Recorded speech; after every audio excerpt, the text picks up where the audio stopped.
depressed, stress, at anxiety.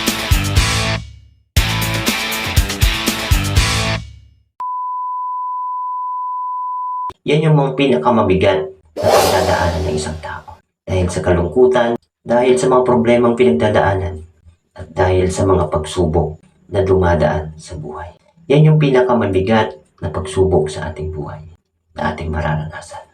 Na kung hindi mo malalagpasan yung isang bagay na yan, yung stress, depress, at anxiety, lalo kang malulugmok sa sobrang kalungkutan.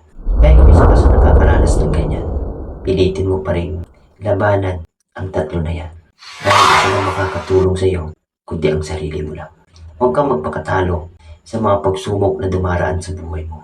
Dahil ang mga pagsubok na yan ay parte lamang sa ating buhay para lalo tayong lumakas at lalo tayong tumabang para harapin yung mga pagsubok na dumarating sa ating buhay. Kaya kung isa ka sa nakakaranas ng ganito, samahan mo ng dasal at pagmamahal sa sarili mo. Isipin mo may mga taong nagmamahal sa iyo, hindi lang yung taong nanakit sa iyo. Nandiyan yung mga taong nagmamahal na pamilya mo.